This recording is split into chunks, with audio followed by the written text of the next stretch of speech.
Hey everybody, welcome back to the Plays and Fades YouTube channel. I'm your host, Gordo Gambles, and welcome back to the full card breakdown. We are back after a 2-week hiatus for myself here for a pretty fun pay-per-view from Brazil. We have 14 fights to talk about, and as always, we're going to break them down from both a DraftKings and a betting perspective, giving you my view on how I see these fights going down. It is a star-studded card, it is a fun one, and it's one that I do think there are some good opportunities to make some money on, so be sure to like button down below, subscribe to the channel, check out my other content I do on Establish the Run with Brett Appley over there, as well as the Best Bets video, sponsored by Coolbet, that'll be out later in the week. Show some love, check it out, we're back, and let's do this. We get the fight night started with the 13-4 Alessandro Costa versus the 9-2 Kevin Borjas. And what is a really fun 125 bout to get the night started. It is, I think, one that is between two prospects who have some growing to do still, but are a decent amount of UFC talent. They are very talented. They have their ways to go out there and get their wins in the UFC, and I do think it's going to be a pretty fun matchup. I understand the argument for Borjas. He's a guy who has good forward pressure, phenomenal boxing, great cardio, great durability, and he's a guy who can win fights at this level. He won a Randolph Joshua Van. His boxing is crisp, but he's going up against a guy here in Alessandro Costa who I do think has more levels to his game. Alessandro Costa showed the ability to strike with Erceg, who could potentially be a champion after this weekend, but is also a guy who has a phenomenal ground game, the ability to mix in takedowns, has fought a very, very good level of competition as well, and I just think he has a more well-rounded game. Of course, there's a world where Kevin Borjas gets a better of the striking exchanges, but I prefer the hometown guy here in Brazil, Costa being the ability to not only compete in the striking, land some good shots of his own, but also the ability to go out there, land takedowns, threaten ground positions. Borjas was a huge underdog in the Dynamite Contender Series for the reason that he just couldn't compete with someone who was a phenomenal grappler. I do think Costa is a pretty good grappler himself, so all this to say that I do think Costa should be the favorite here. I do like him to win this fight, and he is someone I'm looking to play this week. DraftKings wise, due to the volume of Borjas, I guess you could get to him, but really he doesn't have much grappling upside. I don't see him winning this fight too often, so at 8K, he's not someone who I think I'm prioritizing in this mid-range. I kind of don't mind Costa as a sneaky play this week. We saw Borjas taken down 6 times in the Dynamite Contender Series matchup. The takedowns are there, and we've seen Costa go out there, score 107 in a second round finish before. I definitely think Costa has a better path to the optimal lineup here with that grappling. However, neither of these guys are must plays. I prefer more Costa as a mid-range pivot. There are better matchups to target. Next up, we have the 19-4 Ismael Bonfim versus the 14-3 Vinch from hell Pichel, and what is a fun 155 clash between two guys, different points of their career, right? Vinch Pichel, let's not beat around the bush, 41 years old, extremely talented, and I think he had in his prime a skill set to defy the odds and win this matchup here, but he's going to be an extremely older fighter against someone in Ismael Bonfim who is kind of hitting his stride, a guy who's in that prime of his career, phenomenal boxing. I do think when it comes down to hand speed on the feet, there is going to be no comparison. The hand speed, the power, the accuracy of Bonfim is going to be on full display, whereas Pichel still has some stuff to work on. We saw Bonfim have his ground game exploited last time. I do think there are worlds where he can be submitted, but I don't really like the physicality or the speed that Pichel has right now at this point of his career. I do think it's going to be Bonfim dictating where this fight takes place. And if that's the case on the feet, I think Bonfim is just levels above when it comes to boxing. And all I want to cheer for Vinch Pichel, and I do think if Vinch Pichel can land takedowns, it could get dicey. The pick has to be Bonfim. More power, speed, volume, accuracy, like all those striking metrics that really go on the Bonfim side of things, and he being the hometown fighter here in Brazil, he's a side who I do think gets it done more times than not.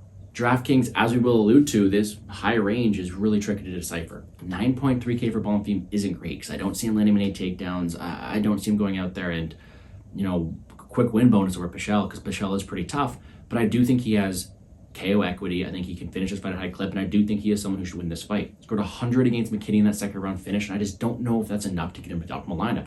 Him, similar to people above him, are going to be just pivots off of one another. They're going to be a wide array of options at the 9K. No one I'm forcing into my lineup, no one who I think will be extreme chalk. He's just another one of those options, and I do think Bonfim wins this fight at a high clip and has KO equity, so I will have some of him, but so do many other people around him.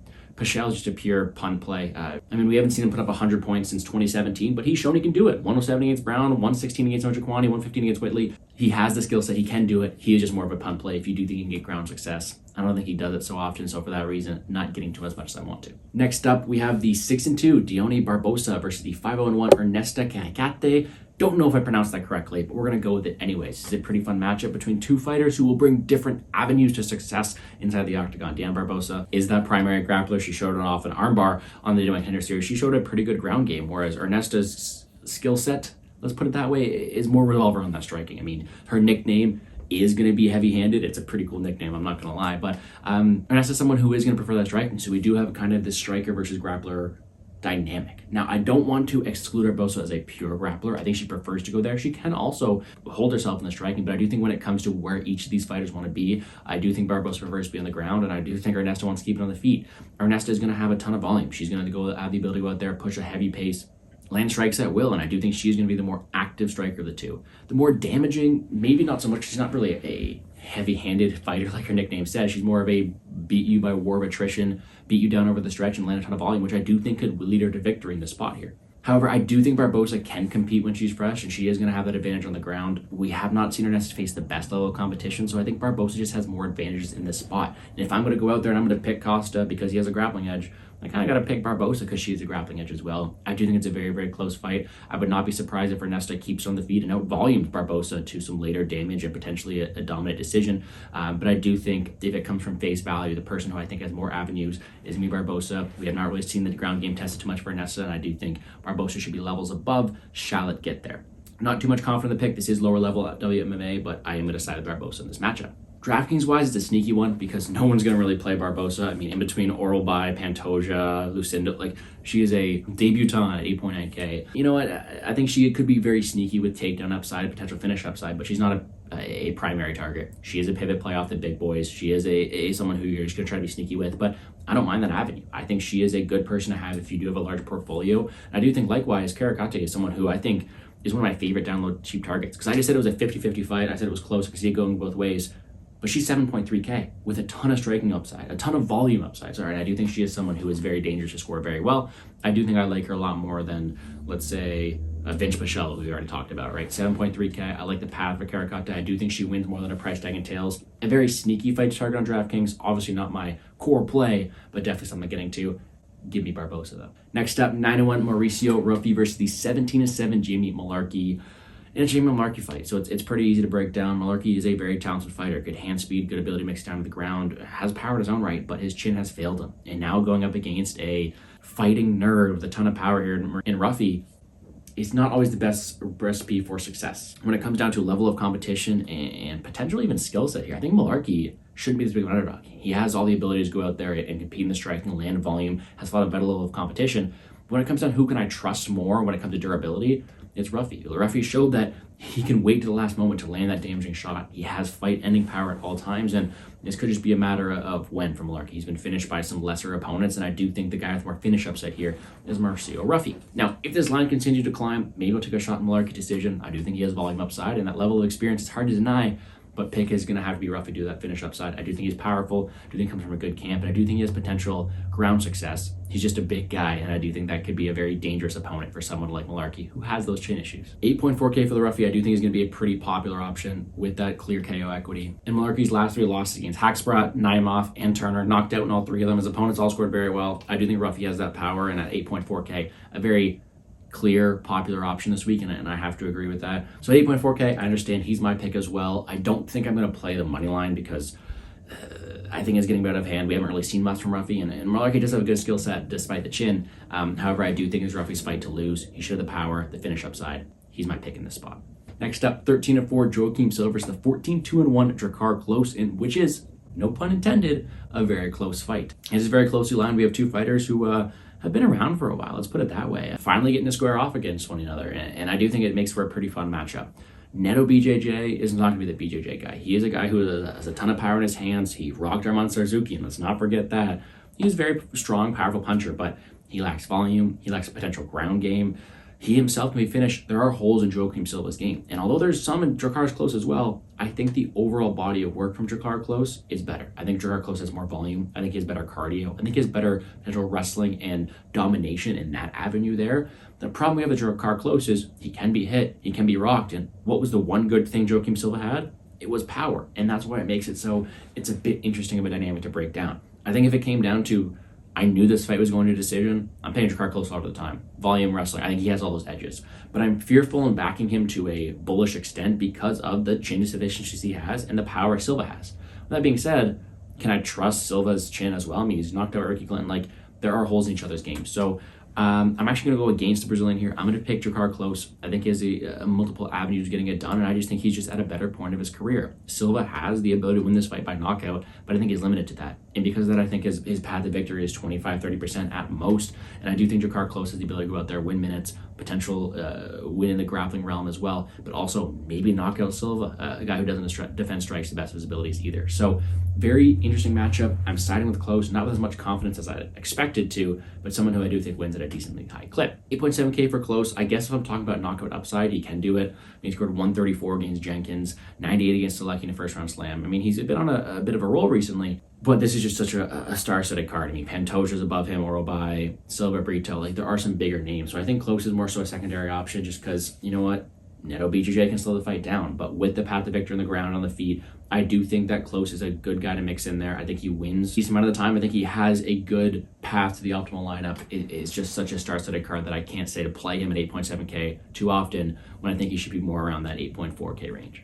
Silva, his path to victory is knockout. I don't think he gets it too often, but when he has, he scored 99 against Ronson, 94 against Gordon. That's his path, and I think he's a good GBP target because of that, but more times than not, if he doesn't get that KO, he's scoring 20 points, 6 points against Hacks for us. Like, let's be realistic here. I prefer other options this bottom range. He's a good GBP play, but I would limit him to that. Next up, 12-2, Jean Silva. 13-2, William Gomis. We got an interesting one here.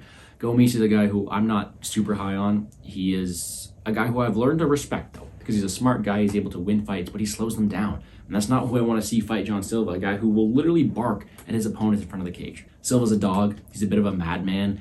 And although he brings a super fun style, William Gomis doesn't all that often. So it makes it for who's going to get off in that game plan. Gomis is content to, move around the cage, utilize that range, and slow fights down. Same thing against Francis Marshall, where I lost money on him there. But I do think Gomis is a guy who I've realized that is smart enough to win fights. Is he smart enough to stay safe here against Silva? That's a true question, because Silva will go forward. He will throw with Friday any intention. He's very powerful, has a solid ground game as well, so I don't think Gomis can just take him down the same way he did to Jarno Aarons in their matchup. I do think Silva should be favored in this matchup. I just don't know if I can get there on a bet or with much conviction on a guy in Silva who could just be neutralized by a guy in Gomis could run away. How frustrating would that be if I'm cheering for violence for Silva and Gomis just runs away, which is what we've seen him do before. So although I'm picking Jean Silva, I'm tampering my expectations just because of the nature of Gomis' style. That being said, I do think Silva goes forward. I do think he wins optics on the front foot. I do think he has the ability to win a decision in his hometown, but also a guy who I just think has more finish upside. Very dangerous both on the mat, on the feet. I like his style. I hope he brings entertainment, but he'll have to get past the defense of William Gomis. DraftKings wise, because of Gomis' style, I'm not getting to that fight all too often. It is in the mid-range. I mean, it's 8.6, 7.6. It's just Gomis has scored awful. 69, 41, 79. All three of those are wins. So he averages 63 points in a win. His style is slow the fight down. I'm not getting to all too often. I prefer the Silva side, if anything. It's just there are better options on this card to me. Speaking of better options, 12-1, my titty back Orolbai, or Miktibek Orolbai, whatever you want to call him, versus the 16-3 Elvis Brener. Orolbai, for those who don't know, check out the Wednesday show on Postport Radio for why we call him that. Absolute gem. He may look like a caveman, but man, he's a killer. He went out there, showed an incredible pace last time, beating Aerosmanic to every single position, dominating on the mat, showing a real level to his game that is impressive to see from a debutant. And going back and looking at his resume, although he has phenomenal wrestling and ability to beat people there on the mat, has some really good striking as well. I'm really liking what I've seen from Orolbai here, and he is someone who I love to back at the spot here. Elvis Brener himself is also a guy who's brought from the bottom of the barrel, let's put it that way. Underdog in his first two matchups, close in his last one too. A guy who just doesn't really excel at anything, to put it nicely. I mean, can be taken down, controlled in the mat, can be hit a lot, but he's extremely durable, good cardio, and has that dog in him. He showed that against Goran Kucheladze, a very fun fighter to back and someone who you like to cheer for because he's able to push forward through adversity and has some good heart and resiliency. I think in this one, although Brener has fought the better level of competition, he is someone you can trust through adversity. Never really seen Orolbai fight through adversity. You have to pick Orolbai here. He's a guy who I think has way better grappling, will be pushing a pace, looking to neutralize the offense of Brener, was able to just beat Medic to every single position. I do think he can beat Brener to a lot of these positions as well. Phenomenal back takes, relentless pressure from the back as well, and I do think he is someone who just has a phenomenal style on DraftKings as well. Not only that, but I think Orolbai can compete in the striking. I think he's very talented there as well. So with the striking being close and the grappling edge being so dominant for Orolbai, I have to pick him here. DraftKings wise, 9K, one of my favorite plays in the entire slate. Scored 123 last time with takedown upside. I think he can do that again here. Super aggressive, super fun to watch, and that's the style you want from DraftKings, that Merab Dvalishvili type style. Takedown, takedown, takedown, takedown. Scored 7 last time. I think he can score just as many here against someone who's a dog in Brener who will look to get back up. One of my favorite plays in the entire slate. I'm actually not getting to Brener that much this week. I know a lot of people like him. People say he's a live dog, and I understand. If you think he wins this fight, go for it. I just don't think he wins. And even at that, in a win, I think he's neutralized early. I think a win for Brener is going to be with overcoming late adversity. And that's the case. I don't think he scores well in the first 2 rounds. I think he's neutralized by being on his back a lot of the time here. And if Brener goes out there, scores a third round comeback victory, and scores 60 points, is that enough? So to me, there are better plays in the slate. I prefer Orolbai. This could be a very one-sided affair. I really like what I'm seeing from him here. Should be for a great matchup. Next up, 16-7, Karolina Kowalkiewicz versus the 15-5 Yasmin Lucindo. It's kind of like an old guard versus new guard kind of thing, right? 2 fighters who have different levels of UFC experience. Let's put it that way. Karolina Kowalkiewicz fought for the belt, lost 5 in a row, has now won 4 in a row. So good for her coming back that way. But as someone who is a bit older, Yasmin Lucindo, much younger in this matchup, is just getting started in the UFC. 2-1, won her last 2, and she has shown that she has been putting the work, a young fighter who has a really high ceiling for this division. Kowalkiewicz is not done. She has shown she's able to fight through that, but against some pretty low-level competition who have also been slower to the punch. I have to side with Lucindo here. Lucindo is going to be much quicker on the feet, have much more, let's say, threats when it comes to speed, technicality, and power, I think, in the striking. And even at that, the ground game could be a big thing here. I like the physicality of Lucindo. I like her ability to hop on submissions. And Karolina Kowalkiewicz can be slower in these positions in her old age. I can't count her out because she has shown that she has that dog in her. She can continue to compete, but I think when it comes down to gun to my head, who am I picking? It has to be Lucindo. She's extremely dangerous. I do think she wins this fight more often than not in front of her home crowd. It may come down to just who's able to get off to those positions quicker, so able to be the stronger, more dominant fighter. And it does look like it's going to be Lucindo here. I like her very much in this spot. I do think she gets it done. DraftKings-wise, though, although seeing Kowalkiewicz in her recent success at 7K, is a bit enticing. I don't think I can get there. I think Lucindo wins more often than not, and even at that, she hasn't been scored too well in her own right. Scored 94 and 73 in her last 2 wins at 9.2K. I don't think that's enough. I just think there are better options on this slate, including an Orolbai we just talked about and stuff like that. So there are better plays. I'm just kind of staying away from this one on a 14-fight card. I think there's just better options to go around and look at. And with that being said, I do think Lucindo wins just at a high clip. Should be a fun one, but give me Yasmin Lucindo. And then the prelim headliner, the 16-3-1 Joanderson Brito versus the 17-1 Jack Shore. I love Jack Shore. There's no denying it. One of my favorite fighters. I bet on him every time, including that last one where he's able to lose. But as a guy who I just love his skill set. Coming to 145 maybe hasn't been the best for him, but I love his ability to think through positions. I think he's very smart, very well-rounded. I love to cheer for him.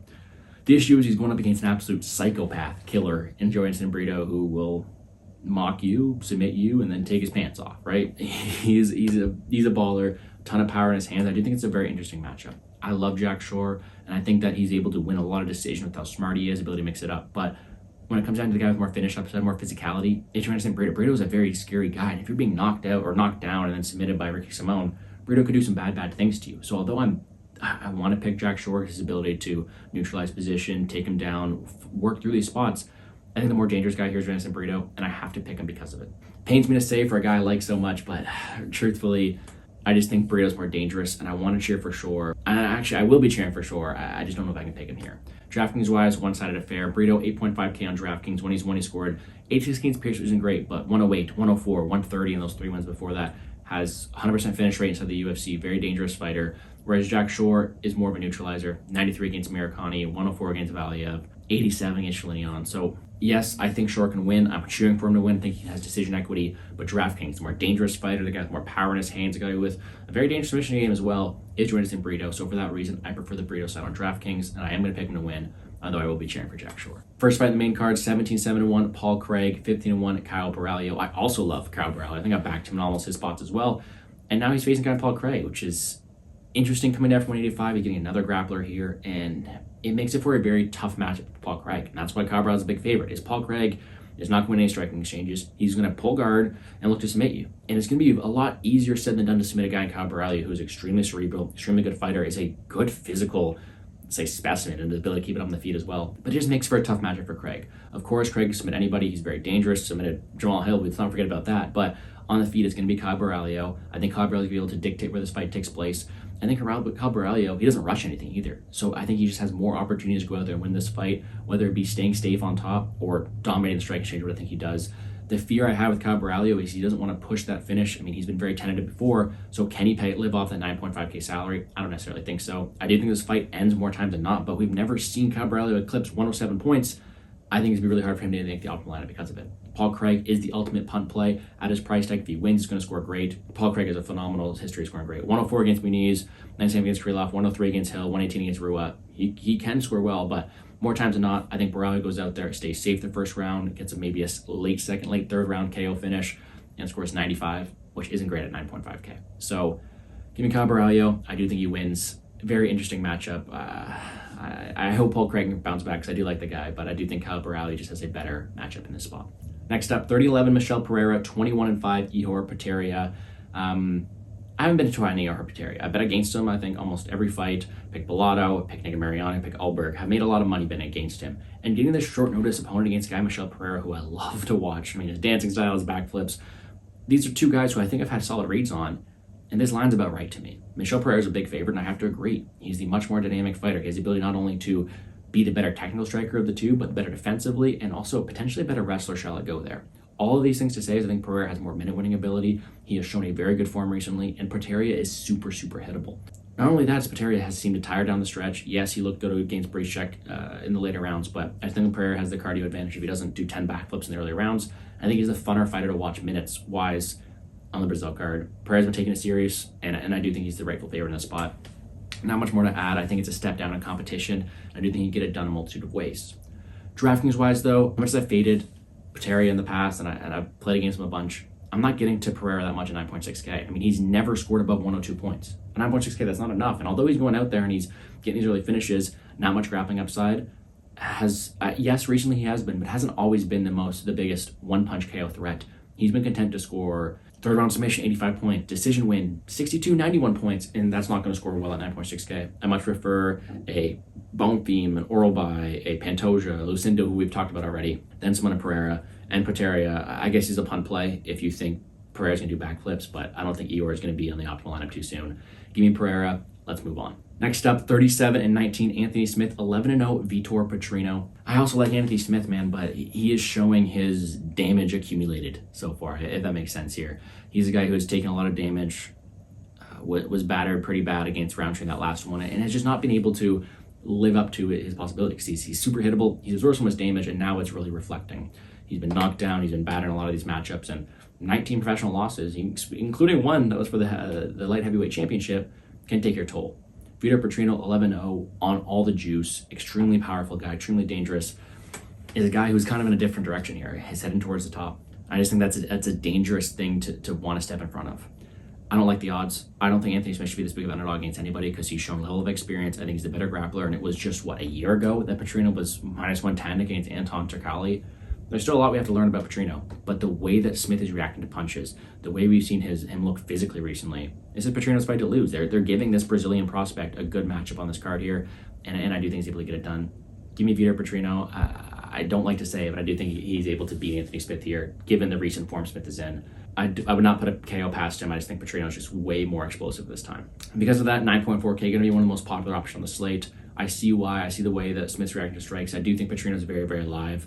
I might try to see how ownership looks because if he's going to be super, super popular, maybe I'll try to back Smith one last time here for a little bit of an edge, but truth be told, great play. Petrino and Orolbai are two of my favorite plays up top in the DraftKings range. I do think it finishes live. Co-main event time, 19-4, Jonathan Martinez, 31-8, Jose Aldo. Jose Aldo's return in Brazil. How poetic is this? No, I love Jose Aldo, and I've been a bit more critical of Martinez, so I think you may know where I'm going with this one. It's so tough to me to see Aldo as underdog, even though he's retired, against, again, Martinez. You guys are we're getting a matchup for Aldo where he's going to strike. He's going to go out there, and they're going to go at it on the feet, and they're going to throw leg kicks. They're going to be very dangerous. Yes, Martinez has looked great, and he's the guy in better form, but to make him this big of a favorite over a guy who's made his career, who is in the Hall of Fame because of this, is tough for Jose Aldo. So I think Jose Aldo has the ability to compete in the feet. He has shown that if he takes the back, he's a great backpack as well, ability to steal rounds. And I just think Jose Aldo may have one more in him, maybe even a close decision that he's able to get in front of the Brazilian home crowd. I'm picking him here. I've been harder on Jonathan Martinez just because I don't think he can grapple too well. I don't like his overall body of work, and you know what, maybe I cashed on David Grant, so I was kind of happy with that. But although Martinez is in great form recently, big step up against Jose Aldo, who is going to fight the exact same game plan. I just think Jose Aldo's been doing it longer. So controversial there. Give me Jose Aldo. Drafting wise, I like him. I think Aldo isn't really going to get finished in the spot either, so I think he's a very good floor at 7.9K, one of my favorite plays on the slate. Martinez has been content to strike from distance. I don't think he's going to get finished. So 64 points against Nurmagomedov, 76 against Morales, 59 against Perez. That's kind of where I see his ceiling floor related to. So at 8.3K, I'd much rather play Costa or Ruffy or Brito. I'm not really getting to Martinez that much. I think Martinez is going to be a popular option. I think a lot of people are playing him. Give me the old dog here, and Aldo for one more time. And then the main event, 27-5, Alejandro Pantoja, 12-1, Steve Erceg. Crazy to see Erceg here fighting for the belt. Impressive. I'm happy for him.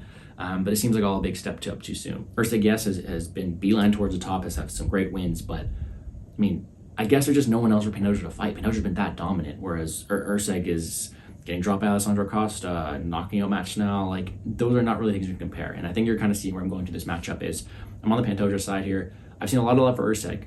And I get it. He has shown good boxing form. He has shown that he's hungry. There's a new title challenger here. But in his home crowd, Pantoja's going to go out there. He's gonna want it. He's a guy who has, I think, the way better wrestling in the spot, more dangerous on the mat. I think the volume side's all there for Pantoja. The 5-round experience, the experience in general is all there for Pantoja. I just think he's a better fighter. We've seen him be extremely durable and all that kind of stuff too. So what's Erceg's path to victory? Is it outboxing him? Maybe having the cardio edge in later rounds?